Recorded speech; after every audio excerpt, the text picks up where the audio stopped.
But the repressive behavior of the state, use of not only tear gas shell, but self-loading rifle, like INSAS, and outdated, weapons, was really, really, something that cannot be tolerated.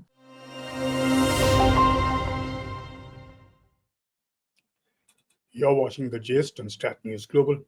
I'm Ramananda Sengupta.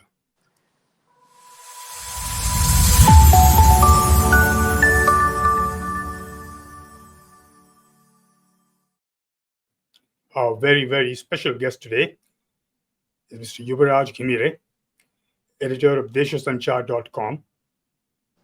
One of my oldest friends in many ways. I've known him for more than 20 years now, 25 years almost. Yeah, almost. Yeah, more than that actually. Yes. 25, more than 25.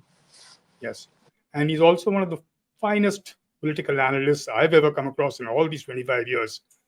So I'm absolutely delighted to have you with us today, Yubaraj. And today we're going to be talking about the pro-monarchy movement that seems to have suddenly erupted in Nepal. To start with, this couldn't have been something that just erupted like that. I get the feeling that it's been brewing for a while. Would I be right about that?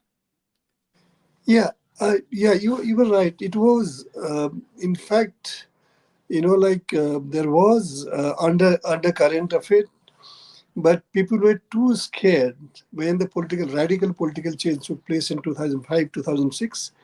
There were still people who thought monarchy should be there in some form, and he should not be completely denied space given historical, cultural, and political reasons. Mm-hmm. But political parties, especially the 8 political parties, including Maoist, they were very adamant that, this is the time we uh, end the feudalism totally and we rule the country the way we want. But in the process, or in the years that followed, these political parties messed up many things, including not fulfilling the promise they made when they signed the peace accord that was, giving justice and setting up the transitional justice was one priority area to investigate into violation of human rights by the Maoists and its state during the years of conflict from 1996 to 2006. So Maoist leadership and Nepali Congress and UML together decided that this chapter should be best, ignored so that Maoist top leaders are not framed in the human rights violation case. That is one thing. Second, why monarchy things surfaced at this moment was the rampant corruption. Nepal has been all the Nepalese have been witnessing all these years. They thought we are no more helpless. We must come out on the street and oppose the government.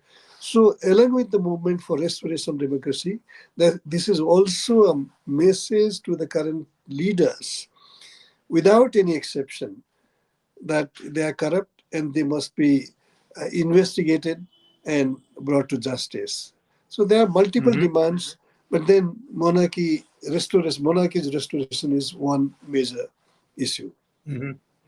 But you had almost a dozen governments in the last since you became a political democracy, as it were. Since then, this apart from these musical chairs as to who will run the government, I think a lot of other things have also come into play in the sense that you said corruption, but also that would also imply lack of governance because they're too busy trying to understand who's governing rather than actually govern. So would that also be a factor? Yes, two is one is lack of governance is one thing, but here is deliberately practicing democracy and circumventing rule to the extent that no minister or prime minister should be investigated for this kind of corruption. They call it policy corruptions, and their definition of policy corruption is any decision taken by the cabinet is a policy decision. It cannot be investigated. But they do deliberately take it to the cabinet. Even the issues that a minister can decide is decided by the cabinet so that it gets immunity against investigation. So this is rampantly and transparently practicing corruption and enjoying immunity. So Hmm. that's one. Two, this is also a totalitarian regime in the sense that uh, even the Supreme Court, in a way, is visibly under influence of the political parties in the government. So this Oh. unfortunately is the case. So people have like although political parties are saying that democracy, in democracy it's very possible for the son of an ordinary farmer to be the head of the state. That's true. But have they acted as democratic leader? Democracy is also a way of behavior of the state and non-state actors, including citizen. But we don't have that situation here in Nepal. Hmm. But there's a sorry, monarchy party called the Rashtriya Prajatantra Party, right? That is basically pro-monarchy. And also, I think it has what, 13, 14 seats? No, it has 40. It has 14 seats. One of their members, MP, died last week, so there are 13 in a house of 205. Hmm. So, and I think their leader, what was his name? Lim something, who was also deputy prime Lingden, minister in the. Rajendra Lingden. Yes, so he was also deputy prime minister, which means that that party still has That's some clout, even though it may not have that many numbers. But tell me something, Yuvraj. Do you think the youngsters today want the monarchy back? Because I remember yeah. there was a huge That's rally. a, that's a very that's a very important question, Ram. This change in Nepal took place in 2005, 2006. Monarchy was suspended. In 2008, it was abolished. A Nepali child born that time in Republic would be 17, 16, 17, almost voting age now.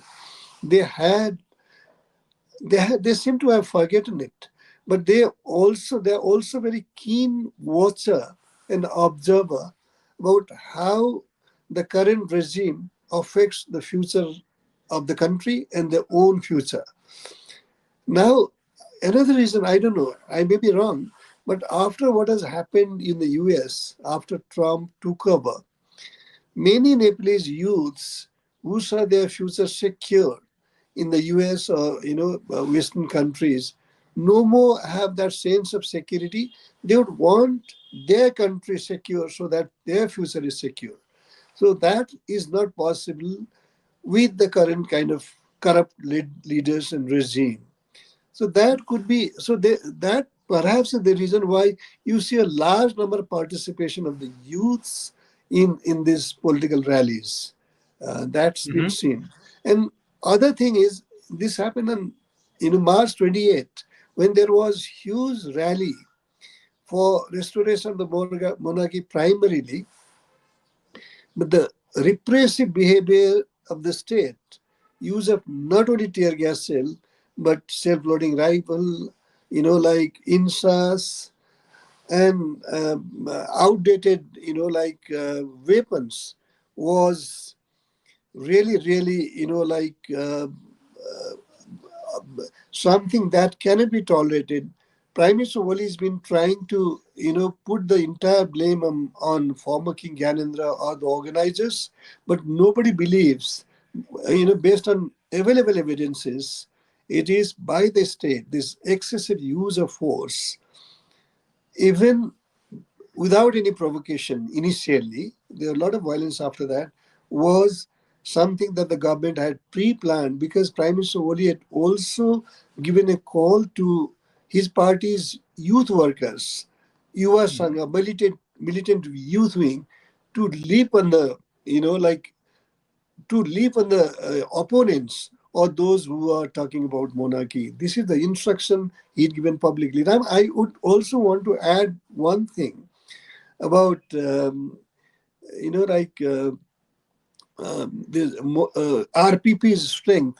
Yes, RPP is the biggest organized party, but there is a huge populace who were not comfortable with the uh, radical changes being imposed without any participation or dialogue in parliament. They raise these issues like whether Nepal wants monarchy or doesn't want it, whether they want a Hindu state or a secular state or a federalism or unitary system. Let there be wider debate. Let there be a larger consensus agreement built, but they just bulldoze this. So it's basically, like resurgence of all this frustration and anger. So there's huge populace not connected with the RPB, but who, like endorse its agenda. That's also a reason why you see bigger crowds on the street these days. Hmm. But tell me, what sparked this sudden, surge? It's just been a couple of months since this thing took a slightly violent turn and people started actually coming out on the streets in demands of a monarchy. Was there a specific spark to that thing? Yeah, yeah. Because, I mean, Yes, this frustration, as I told you, undercurrents of tension and anger were there.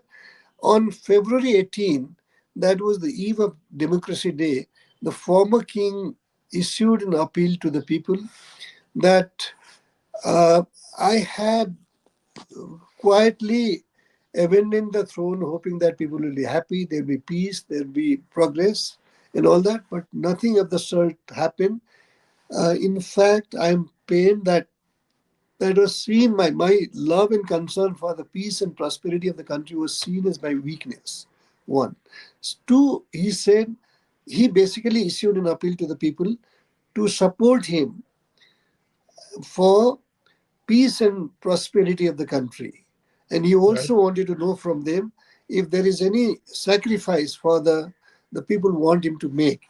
These were general appeal. But then after that, wherever maybe it was a political statement, although he didn't reclaim the throne, but he whenever after that, wherever he went around, crowds swelled up and started raising political slogans. And this appeal was issued from Pokhara, Pokhara, 200 kilometer west, a very beautiful tourist city. So when he came from there to Kathmandu, there are Hmm. thousands of people who received him at the airport and, demand this slogan.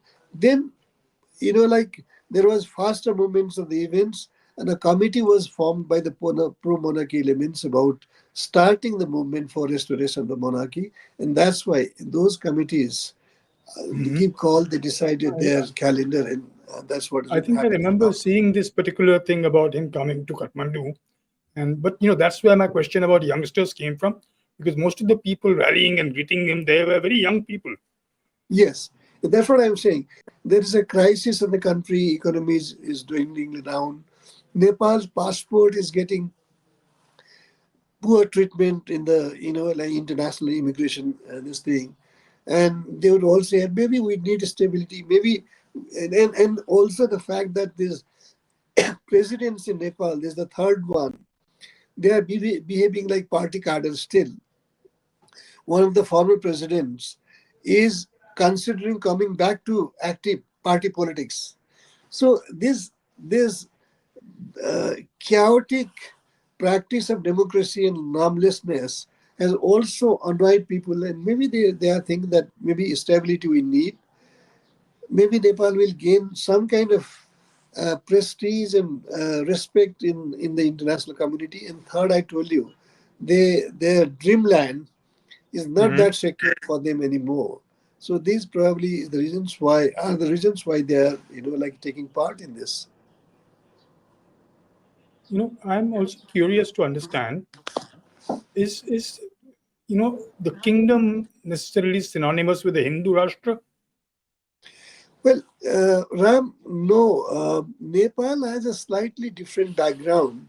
Although country, Hindu kingdom was inserted in the constitution is in 1962 by King Mahendra.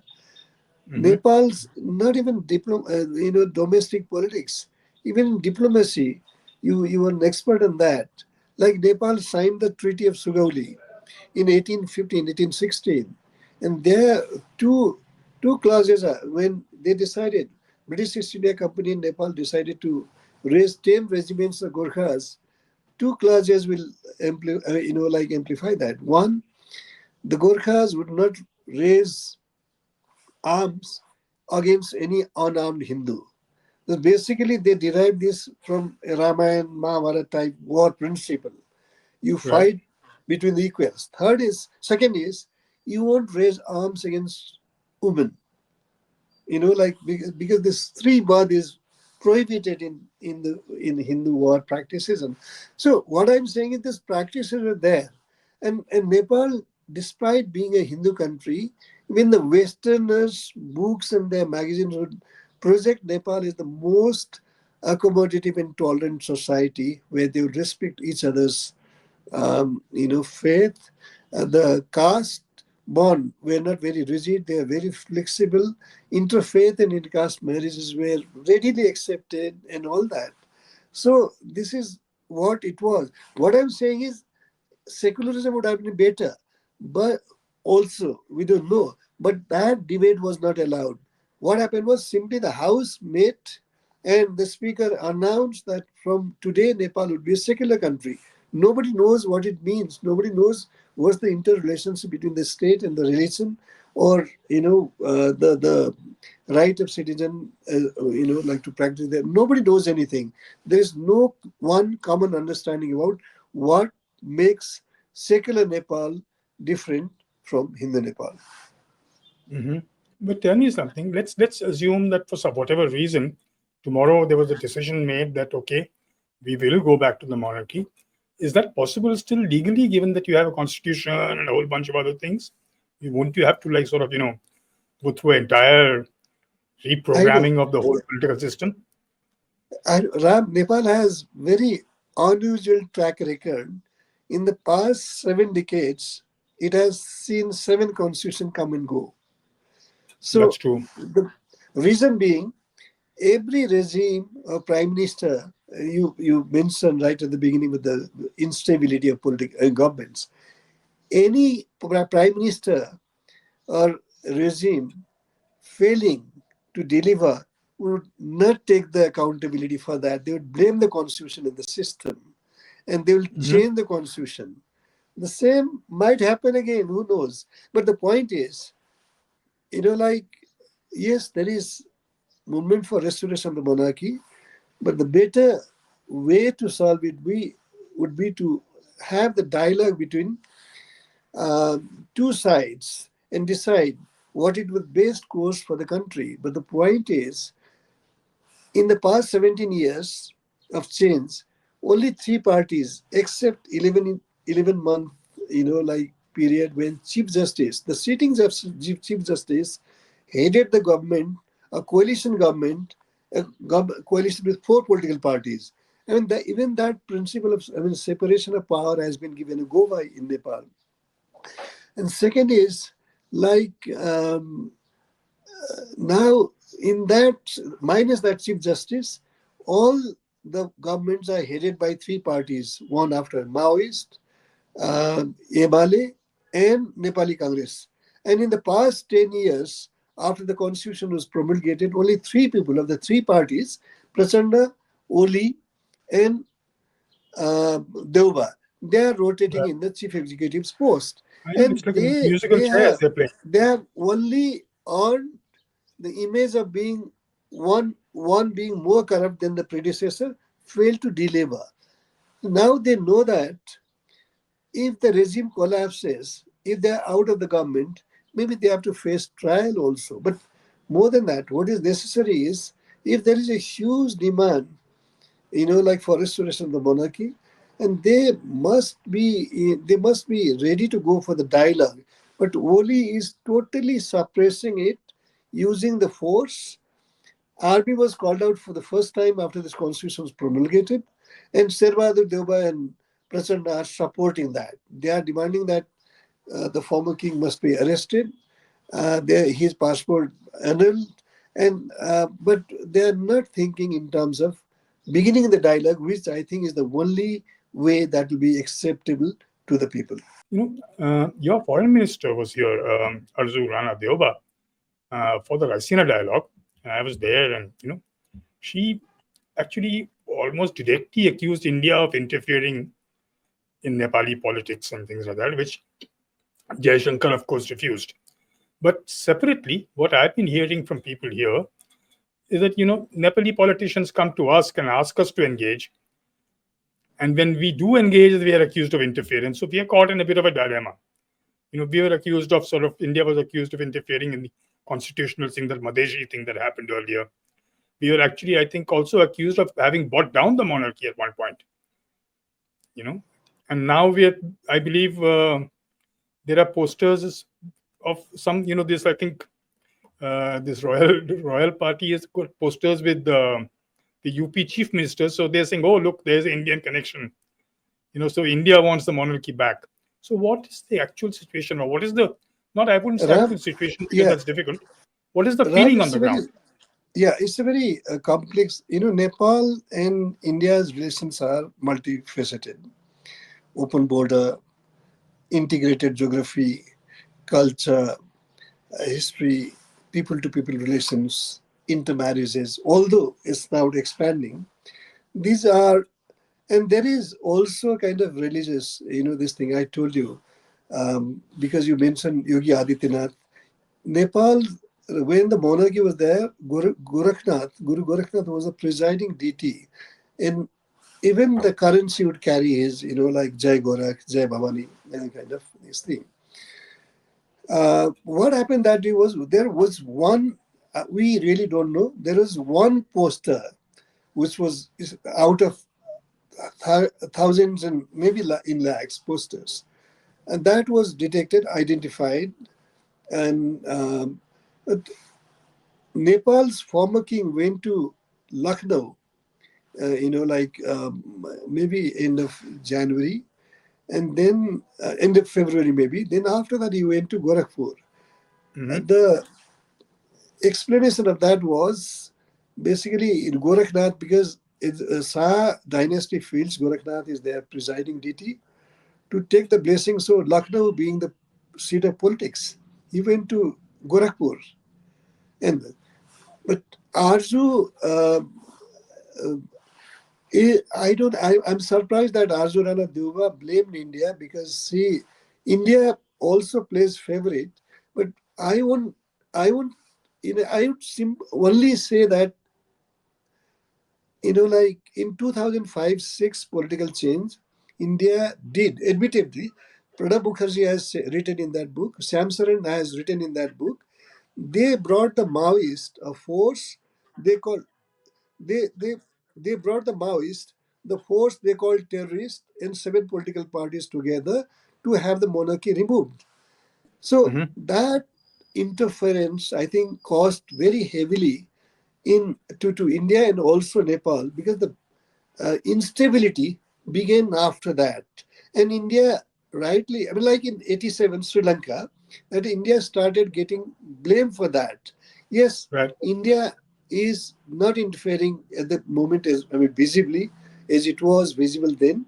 But then that over interference and big vacuum created by the exit of the monarchy in Nepal also brought China in a big way in terms of presence, in terms of investment. So now, after so much investment, China would also want favorable regime to support that. This is what has happened. Now, our understanding naturally from visible experiences, China was very keen to have consolidation of the left parties and rule Nepal. So, but India earlier used to deal with the monarchy and the Nepali Congress, 2 forces. And even when Nepali Congress and the king didn't get along, India would be an arbiter. It had certain, like certain in important position that it has lost in the year. I mean, after 2005, 2006. So other Mm-hmm. thing is perception. There's a matter of perception also. Sometimes, yes, what happens is Bihari leaders come, they have relatives here, they meet, India interferes. That's also the thing. But Yogi's case is slightly different, Ram. I must explain this. Because of this Guru Gorakhnath factor, Nepalese who go to pilgrimage in India, if they go to Gorakhnath temple, and don't see Yogi there, they would just bow their head on his khadao and come back. Right. So Yogi has two forms: chief minister, that is Hmm. BJP leader. Second is Yogi, head of the seat of Guru Gorakhnath. That is something. And they have Yogi has his mats and other religious centers in Nepal. So has Nepal's few religious centers. They have their property mats in India also. There's a unique type of relations. It's also interesting. There was somebody I was speaking to even at the Raisina dialogue, and he was explaining that people don't seem to realize that King Gyanendra himself was actually very, very tough with India when it came to Nepal's interests. And he said people seem to have forgotten that. That it wasn't just that, he was somebody that we could run roughshod over. When it came to Nepal's interests, he was quite, I mean, strict about ensuring that Nepal's interests were met. Is that a correct assessment?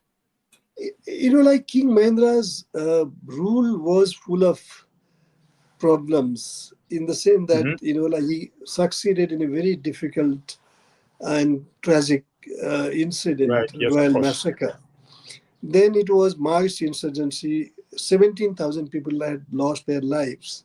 He took over, pledging that he'll take over for 3 years and hand over in power to the political parties once the Maoist problem is solved. That didn't happen. So in a way, but then he had to face a very hostile. Yes, we know that when he'd gone to India in the first and the only state visit 1 year after he became the king, India, my own information was not very happy because India was keen that Nepal buys INSAS, and because the Maoists are much more sophisticated weapons and they are already targeted like army, Nepal army. They were. I think that was one point that. And second, Indian perception was um, uh, Gyanendra played a role in getting China in the SARC as observer. Although Nepal's, like from the official position here, we understand that um, King Gyanendra was not not not in favor of Afghanistan with foreign army there included in the SARC. That was India's proposal. So as a balancing thing, he'd forwarded the idea that in that case, if China comes in, that would be okay. But he had, despite reservation, because every decision would be taken in consensus, he had reservation, but because it was India's policy, he agreed. But what was projected as was he favored China's entry, lobbied for it, he actively lobbied for it, and Indian establishment that time, I'd say mainly MEA, didn't forgive him for that. And 2 weeks after that, Maoist and seven political parties were brought together on the evolution of monarchy, uh, like agenda. So this is what, but there is not much to talk about his regime because it was full of crisis and violence and terror in Nepal. Hmm. We've run out of time, but I'll end with the last question. You've been watching politics for, years and years and years, what, 4 or 5 decades now. But tell me something, do you see this movement really gaining ground, or do you think it's just another movement, just a way of people expressing dissatisfaction? Well, Ram, as I told you, if there is a very rigid lines across the, like on two sides, Hmm. that you can never, only violence, because you don't listen to the other side. This should always be violence which should be used to settle this political role. But if you take into account countries' history, like there is one section that it was Prithvinarayan Shah who brought the Nepal in the current shape and size. Of Right. course, it lost certain territory in Sugali Treaty. If that history has to be taken into account, and in a diverse geography, ethnicity, faith, caste, etc., Head of the state should be someone who should be above party. Then dialogue. Then what Gyanendra told on February 18 is, come, let's work in the spirit of reconciliation. So it's not a bad idea that both sides talk.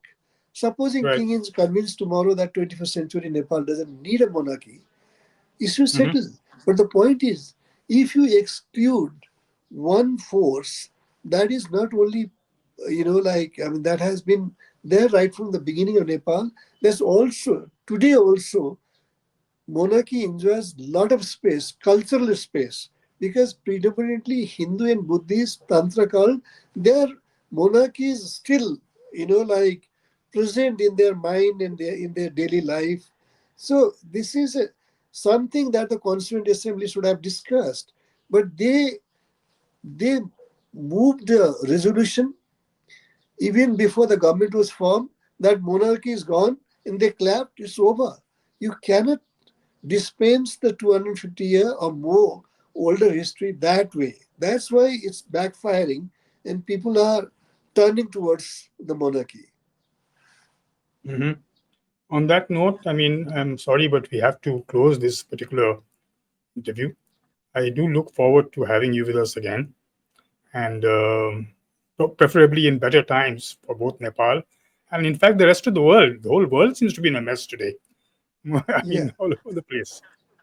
That was Yubaraj Ghimire, one of the subcontinent's finest political analysts, talking to us about the pro-monarchy movement in Nepal. I do hope you enjoyed this particular edition of The Gist, and I look forward to seeing you again. This is Ramananda Sengupta.